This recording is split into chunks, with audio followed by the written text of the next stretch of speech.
এবার জিবরাইল আমার আপনার নবী রাহমাতুল লিল আলামিনের কাছে এসে ডাক দিয়ে বলেন, নবী গো, আপনার উম্মত যদি মরণের একদিন আগে তওবা করে আল্লাহ রব্বুল আলামিন পেছনের গুনাহ খাতা মাফ করিয়া দিবে।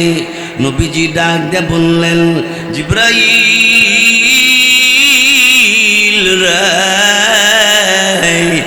না, একদিন অত লম্বা সময় না, আমি মানি না।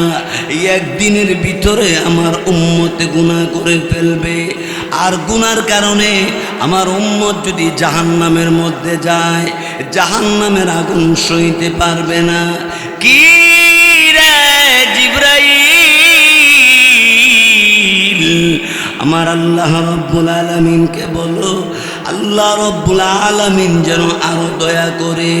জিবরাইল আলাইহিস সালাম অমনি তখন আল্লাহ রব্বুল আলামিনের কাছে গিয়ে উপস্থিত হইয়া বললেন, ওগো আল্লাহ রব্বুল আলামিন, আপনার নবী একদিনও মানে না।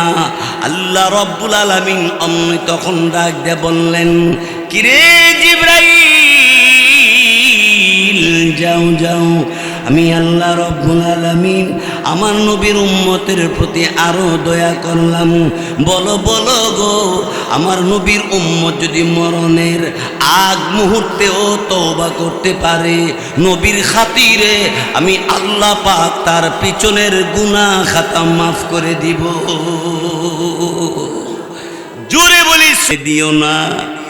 আমার আবু বকর ঘরের ভিতরে যদি প্রবেশ করে, তাহলে আমি আমার উম্মতের জন্য কাঁদতে পারবো না। কিছুক্ষণ পরে আমিরুল মুমিনিন ওমর ইবনে খাত্তাব রাদিয়াল্লাহু তাআলা তিনি ঘরের দরওয়াজার সামনে দাঁড়াইয়া আল্লাহর নবীকে ডাক দিয়ে বললেন, নবী গো, আমি ওমর আপনার মাথা কাটবার জন্য আমি তরবারি নিয়ে গিয়েছিলাম। মাথা না কাইঠা কালিমা পড়ে মুসলমান হয়ে গেছি।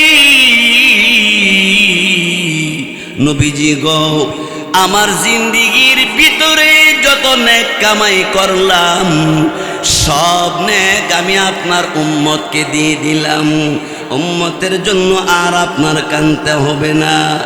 আবু বকর সিদ্দিক রাদিয়াল্লাহু তাআলা তিনিও বললেন, নবীজি, আমি আবু বকরের যত নেক আছে সব নেক আমি আপনার উম্মতকে দিয়ে দিলাম। নবীজি কান্না থামে না, নবী কান্দে, সেজদায় পড়ে কাঁদতেছে। খিদা নবীজির পেটের চামড়া পিঠে লেগে গেছে, এরপরও তিনি সেজদা থেকে মাথা উঠাই না। আম্মা জান আয়েশা সিদ্দিকা রাদিয়াল্লাহু তাআলা আনহা রাসূল কারীম সাল্লাল্লাহু আলাইহি ওয়াসাল্লামের কাছে এসে নাস্তা নিয়ে গেলেন আর বললেন, নবীজি, একটু শরবত আর একটু নাস্তা নিয়ে আসলাম, শরবতটা আপনি একটু পান করেন, নাস্তাটা খেয়ে নেন। আমার আপনার নবী ডাক দিয়ে বলেন, আয়েশা, নাস্তা খাবো না, না শরবত পান করবো না। জিবরাইল আলাইহিস সালাতু ওয়াস সালাম আমার কাছে জাহান্নামের ভয়াবহ শাস্তির কথা বিবরণ দিয়ে গেছে রে আয়েশা। এই আগুনে আমার গুনাহগার উম্মতে সইতে পারবে না, জ্বলতে পারবে না। আমি আমার উম্মতের জন্য কান্দি, দেখি আমার আল্লাহ আমার উম্মতের প্রতি দয়া করেনি। সাজদায় পরে কাঁদতেছি, এমনি হযরতে আলী রাদিয়াল্লাহু তাআলা তিনি উপস্থিত হয়ে গেলেন। আল্লাহর নবীকে ডাক দিয়ে বললেন, নবীজি, ওগো নবীজি, আমি আলী, বলেন আপনাকে কেউ যদি কষ্ট দিয়া থাকে, আমি আপনার কাছে আসব আর জানব। কোন বেঈমান কাফের যদি আপনারে কষ্ট দিয়া থাকে, তার প্রতিশোধ নেওয়ার জন্য আমি আলী যথেষ্ট। নবীজি দরওয়াজাটা খুলেন, আমি আলী ঘরের ভিতরে আসব। না না, আমার নবী রাহমাতুল লিল আলামিন ঘরের দরজাটা খুলে না। বাহিরে সব সাহাবাই কেরাম একত্রিত হয়ে গেছে। সব সাহাবাই কেরাম চোখের পানি ছেড়ে ছেড়ে কাঁদতে কাঁদতে যার যার, নবীজি গো, আমরা আপনার সাহাবী, আপনি কাঁদলে আমরা সাহাবীরা সইতে পারি না, আপনি দরওয়াজাটা খুলে দেন, আমরা সাহাবীরা ঘরের ভিতরে আসব। নবীজি ঘরের দরজাটা খুলে দেয় না। আমার আপনার নবী রাহমাতুল লিল আলামিনের সাহাবীরা পরামর্শ করে, এবার তারা বলল, যা ফাতেমারে হাসান হুসাইন রে নিয়ে আয়। হাসান হুসাইন সারা, ফাতেমা সারা, নবীজির ঘরের দরজা খোলা যাবে না। হযরতে আলী রাদিয়াল্লাহু তাআলা আনহুকে পাঠিয়ে দিলেন। ফাতেমার ঘরের দরওয়াজার সামনে দাঁড়াইয়া আমার আপনার নবীর মেয়ে ফাতেমার ঘরের দরজার সামনে দাঁড়াইয়া আলী রাদিয়াল্লাহু তাআলা তিনি চোখের পানি ছেড়ে ছেড়ে কান্দে আর ডাক দেয়া বলে, ফাতেমা গো, রহমতের নবী রাহমাতুল লিল আলামিন উম্মতের জন্য তিনি সেজদায় পড়ে কান্দে, তিনি মাথা সেজদা থেকে উঠায় না। ফাতেমা দৌড়ায়, পেছনে পেছনে হাসান হুসাইন রাদিয়াল্লাহু তাআলা আনহুমা, এরা দুই ভাইও দৌড়ায়। আমার আপনার নবীর ঘরের দরজার সামনে দাঁড়াইয়া অমনই তখন ফাতেমা ডাক দিছে, আব্বা, এ আব্বা, ঘরের দরজাটা খুলে দিন, আমি ফাতেমা এসে গেছি, ঘরের দরজাটা খুলে দেন। না, ঘরের দরজা খোলে না। আল্লাহর নবীর কলিজা টুকরার নাতি হাসান হুসাইন রাদিয়াল্লাহু তাআলা আনহুমা, এরা দুই ভাই নবীজির ঘরের দরজার সামনে দাঁড়াইয়া দুই চোখের পানি ছেড়ে ছেড়ে কান্দে আর ডাক দে বলে, না না, ও না না, আমি হাসান, আমার ভাই হুসাইন আপনার ঘরের দরজার সামনে দাঁড়ায় গেলাম, ঘরের দরজাটা খুলে দিন। নানা গো, আপনি কাঁদলে আমি হাসান হুসাইন আমরা সইতে পারি না। নবীজি তখনও ঘরের দরজা খোলে না। আমার ভাইয়েরা, বন্ধুরা আমার, আল্লাহ পাক রব্বুল আলামিন আর দেরি করেন নাই। হযরতে জিবরাইল আলাইহিস সালাতু ওয়াস সালামকে আল্লাহ রব্বুল আলামিন ডাক দিয়ে বললেন, জিবরাইল যাও যাও, আমার নবীর কাছে যাও, নবীর কাছে যাইয়া আমার সালাম বলো, নবীকে বলো নবীর উম্মতের জন্য নবী আর কানতে হবে না। আমি আল্লাহ রব্বুল আলামিন নবীর কান্না, সাহাবাই কারামের কান্না আমি মঞ্জুর করে নিলাম। নবীকে বলো নবীর উম্মত যদি মরণের 1 বছর আগে তওবা করে তাহলে আমি আল্লাহ তার পেছনের সব গুনাহ মাফ করে দিব। আমার নবীর উম্মত যদি মরণের 1 বছর আগে তওবা করে তো পিছনের গুনাহ খাতা আমি আল্লাহ তাআলা মাফ করে দিব।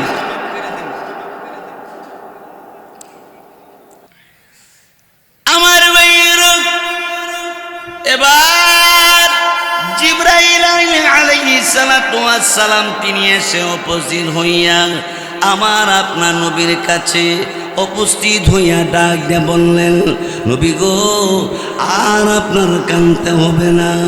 আল্লাহ রব্বুল আলামিন জানাই দিয়েছে, আপনার উম্মত যদি মরণের 1 বছর আগে তওবা করে, আল্লাহ রব্বুল আলামিন তার পেছনের গুনাহ খাতা মাফ করিয়া দিবে। আল্লাহর নবীর কাছে বলার পরে আপনার আমার নবী অমনই তখন ডাক দিয়ে বললেন, জিবরাইল রে, না না, 1 বছর অনেক লম্বা সময়, না আমি মানি না। 1 বছরের ভিতরে আমার উম্মত যদি গুনাহ করে ফেলে, গুনার কারণে জাহান্নামের মধ্যে যাবে, আমার উম্মত জাহান্নামের আগুন সইতে পারবে না। না না জিবরাইল রে, আমি মানি না, মানি না। আল্লাহ রব্বুল আলামিনের কাছে জিবরাইল আবার গেলেন, ওগো আল্লাহ, আপনার বন্ধু 1 বছরের কথা মানে না। আল্লাহ রব্বুল আলামিন অন্য ডাক দিয়ে বললেন, কি রে জিবরাইল রে, যাও যাও, আমার নবীকে বলো, নবীর উম্মতে যদি মরণের 6 মাস আগে তওবা করে, আমি আল্লাহ রব্বুল আলামিন তার পেছনের গুনাহ খাতা মাফ করিয়া দিব। জিবরাইল আলাইহিস সালাতু ওয়াস সালাম এসে আল্লাহর নবী, রহমতের নবী, রাহমাতুল লিল আলামিনের কাছে এসে উপস্থিত হইয়া ডাক দিয়ে বললেন, ওগো নবীজি, আর কাঁদতে হবে না। আপনার উম্মত যদি মরণের 6 মাস আগে তওবা করে, আল্লাহ রব্বুল আলামিন আপনার উম্মতের পেছনের গুনাহ খাতা মাফ করিয়া দেবে। আমার আপনার নবী রাহমাতুল লিল আলামিন ডাক দিয়ে বললেন, এরে জিবরাইল রে, না না, 6 মাস অনেক লম্বা সময়, না আমি মানি না। আমার আল্লাহকে বলো আমার উম্মতের প্রতি আরো দয়া করার জন্যে। আল্লাহ রব্বুল আলামিনের কাছে জিবরাইল ফেরেশতা গেলেন, আল্লাহকে ডেকে বললেন, প্রভু প্রভু গো, আল্লাহ রব্বুল আলামিন আপনার নবী 6 মাস মানে না। আল্লাহ রব্বুল আলামিন অমনই তখন ডাক দিয়ে বললেন, রে জিবরাইল, যাও যাও, আমার নবীকে বলো, আমার নবীর গুনাহগার উম্মতে যদি মরণের 1 দিন আগে তওবা করে, আমি আল্লাহ পেছনের সব গুনাহ মাফ করে দিব। নবী উম্মতের জন্য কাঁদতেছে। আম্মা জানা এসে সিদ্দিকা বলে, পৃথিবীর মানুষেরা নবীর সাজদার মধ্যে পড়ে উম্মতি উম্মতি বলে তিনি কাঁদতে কাঁদতে জার জার হইয়া। জিবরাইল এসে ডাক দিয়ে বললেন, নবীজি, আল্লাহ আল্লাহ রাব্বুল আলামিন আপনার কান্না দেখে আল্লাহর বড় মায়া লেগে গেছে। আপনার উম্মত যদি মরণের 1 দিন আগে তওবা করে, আল্লাহ রাব্বুল আলামিন আপনার উম্মতের পেছনের গুনাহ খাতা মাফ করিয়া দিবে।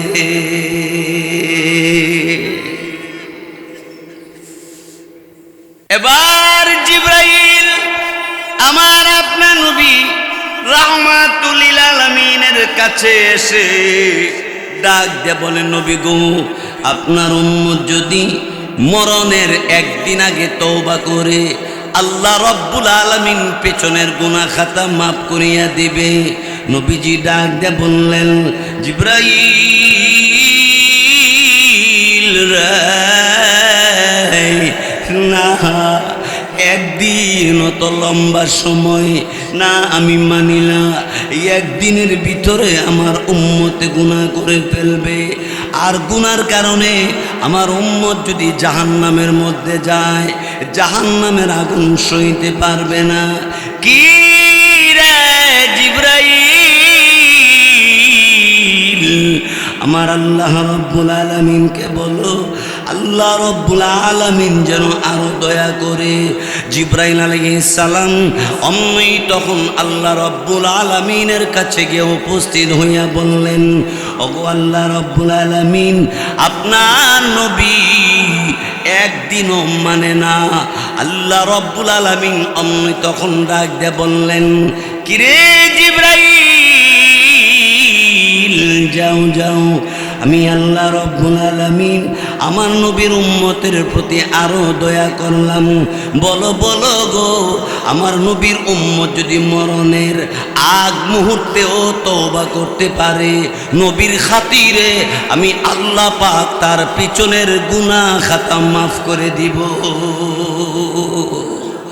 জোরে বলি সুবহানাল্লাহ। লা ইলাহা ইল্লাল্লাহ, লা ইলাহা ইল্লাল্লাহ।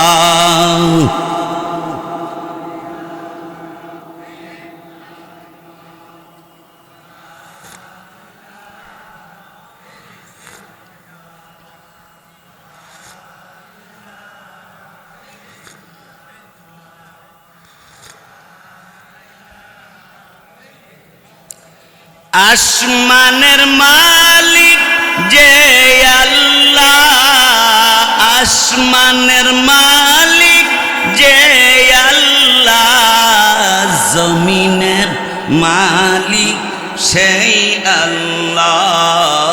লা ইলাহা ইল্লাল্লাহ, লা ইলাহা ইল্লাল্লাহ, লা ইলাহা ইল্লাল্লাহ। হায়াতের মালিক যে আল্লাহ, হায়াতের মালিক যে আল্লাহ, মৌতের মালিক সেই আল্লাহ। লা ইলাহা ইল্লাল্লাহ, লা ইলাহা ইল্লাল্লাহ, লা ইলাহা ইল্লাল্লাহ। মুহাম্মাদুর রাসূলুল্লাহ সাল্লাল্লাহু আলাইহি ওয়াসাল্লাম। আমার ভাইরা বন্ধুরা আমার, তারপরে শুনেন আমার আপনার নবীকে জিবরাইল ফেরেশতা অমনি ডাক দিয়ে বলে, নবীজি, আপনার উম্মত যদি মরণের আগ মুহূর্ত তওবা করে, আল্লাহ রব্বুল আলামিন পিছনের সব গুনাহ খাতা মাফ করিয়া দিবে। আল্লাহ রসুল চোখের পানি ছেড়ে ছেড়ে তখন আল্লাহকে ডাক দিয়ে বললেন, আল্লাহ, আমার উম্মতে মরণের আগ মুহূর্তে যদি তওবা করে পেছনের সব গুনাহ মাফ করে দিবেন। আল্লাহ তাআলা আমার উম্মতের জন্য আল্লাহ তাআলা আপনি জাহান্নাম থেকে মুক্তি দিছেননি, আমার উম্মতকে জান্নাত দিবেননি। আল্লাহ রব্বুল আলামিন অমনি তখন ডাক দিয়ে বললেন, হাবিব, এই আমার হাবিব গো, উম্মতের জন্য এইভাবে এতভাবে কান্না করতে করতে আমার কাছে বারবার করে উম্মতের দরখাস্ত করেন, জান আমি আল্লাহ আপনার সাথে কথা দিলাম, আপনাকে জিজ্ঞাসা না করে একটা উম্মত আমি জাহান্নামে ছাড়ব না। আরো জোরে বলি সুবহানাল্লাহ। সেই নবীর আদর্শকে আমাদের গ্রহণ করার দরকার আছে কিনা জোরে কর। সেই জন্য কাদিয়ানী নাস্তিক মুরতাদ বেঈমান কাফিররা আমার আপনার নবীর সুন্নতকে দাওয়াতে তাবলীগকে যদি উৎখাত করতে চায়, সেই নাস্তিক মুরতাদের বিরুদ্ধে যদি আমাদেরকে ডাক দেয়, জামিয়া ইসলামী ইউনুসিয়া ব্রাহ্মণবাড়িয়া ঐতিহ্যবাহী প্রতিষ্ঠান আল্লামা মুফতি মুবারকুল্লাহ সাহেব দামাত বরকাতুহুম, আল্লামা মুফতি শামসুল হক সাহেব দামাত বরকাতুহুম, আল্লামা সাজিদুর রহমান সাহেব দামাত বরকাতুহুম, এই উলামায়ে কেরাম যদি আমাদেরকে ডাক দেয়, ইসলামের বিদ্বেষ যারা, কুরআন হাদিসের বিরোধিতা করে যারা, তাদের বিরুদ্ধে আন্দোলন করতে হবে। ওই আন্দোলনের জন্য উলামায়ে কেরামের ডাকে কে কে যাবেন? দুইটা হাত আল্লাহরে দেখা।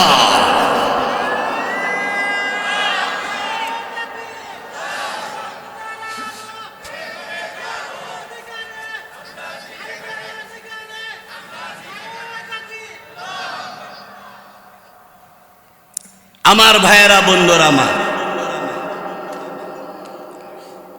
তারপরে শুনেন আমার আপনার নবী রাহমাতুল লিল আলামিন আল্লাহ রব্বুল আলামিনকে ডাক দিয়ে বললেন, ওগো আল্লাহ তাআলা, আমার উম্মত মরণের আগ মুহূর্তে তওবা করলে পিছনের গুনাহ খাতা আপনি মাফ করে দিবেন।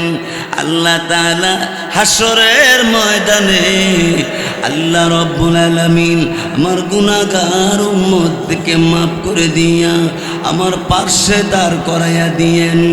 আমার নবী চোখের পানি ছেড়ে ছেড়ে কান্দে আর বলে, হাসরের ময়দানে আল্লাহ রব্বুল আলামিন সূর্যের তাপমাত্রা বাড়াইয়া দেওয়া হবে। ওই তাপমাত্রা আমার উম্মতে সইতে পারবে না। আর সে আজিমে নিচে ছায়া দিয়ে দিয়েন। আল্লাহ রব্বুল আলামিনের দরবারে নবীজি শুধু কান্দে আর কান্দে। আল্লাহ রব্বুল আলামিন তখন ডাক দিয়ে বললেন, হাবিব গো, কথা দিলাম আপনার উম্মত যদি আপনার অনুসরণ করে আসতে পারে, আমি আল্লাহ আরশে আজিমের নিচে বসার জায়গা করে দিব। নবীর অনুসরণ, নবীর অনুকরণ করার দরকার আছে কিনা জোরে কহ। অমিয়া, আমাদের নবী তো এমন দামি নবী, যেই নবীর উপরে একবার দুরূদ পাঠ করলে আল্লাহ তাআলা 4টা পুরস্কার দেয়। সুবহানাল্লাহ, আসতে কোন নবীর উপরে একবার দুরূদ পড়লে কয়টা পুরস্কার? 4টা পুরস্কার। 1 নম্বর, 10টা গুনাহ মাফ হয়ে যাবে।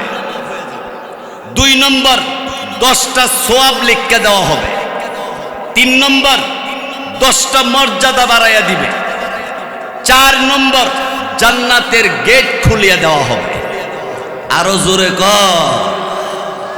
এই নবীর উপরে দুরূদ পড়ার দরকার আছে না নাই? এই জন্য ফজরের পরে 6 তাসবিহ, মাগরিবের নামাজের পরে 6 তাসবিহ। আমি বলি, আপনারা শুনেন। সুবহানাল্লাহ 100 বার, আলহামদুলিল্লাহ 100 বার, আল্লাহু আকবার 100 বার, লা ইলাহা ইল্লাল্লাহ 100 বার, আস্তাগফিরুল্লাহ 100 বার, সাল্লাল্লাহু আলাইহি ওয়াসাল্লাম 100 বার। এই হলো 6 তাসবিহ। সহজ না কঠিন? 6 তাসবিহ ফজরের পরে যারা পড়বে, সারা দিনের জিম্মাদার স্বয়ং আল্লাহ তার জন্য হয়ে যাবে। 2 নম্বর, মাগরিবের নামাজের পরেও 100 বার সুবহানাল্লাহ, 100 বার আলহামদুলিল্লাহ, 100 বার আল্লাহু আকবার, 100 বার লা ইলাহা ইল্লাল্লাহ, 100 বার আস্তাগফিরুল্লাহ, 100 বার সাল্লাল্লাহু আলাইহি ওয়াসাল্লাম। এই 6 তাসবিহ মাগরিবের পরে যে আদায় করবে, সারা রাত্রের জিম্মাদার স্বয়ং আল্লাহ হয়ে যাবে। আরো জোরে বলেন। আমার ভাইয়েরা, বন্ধুরা আমার, ওই আল্লাহ আমার আপনার জিম্মাদার হয়ে গেলে আর কোনো অসুবিধা থাকতে পারে? নমরুদ আল্লাহ দাবি করলো, নাউজুবিল্লাহ বলে। নমরুদ আল্লাহ দাবি করে, গুদির মধ্যে কাতইয়া শুয়ে রইছে। স্বপ্নের মাধ্যমে আল্লাহ পাক রব্বুল আলামিন নমরুদরে জানাইছে, হে নমরুদ, তোমার এলাকার মধ্যে তুমি যে আল্লাহ দাবি করছো, তোমার এলাকার মধ্যে একটা ছেলে জন্মগ্রহণ করব, যার নাম হবে ইব্রাহিম। আর ইব্রাহিম আইসা তোমার খুদাগিরি আগাতে গুড়া পর্যন্ত সোজা কইরা ছাড়বে। নমরুদের ঘুম ভাঙছে। সংসদ সদস্য যারা আছে সবারে ডাকছে,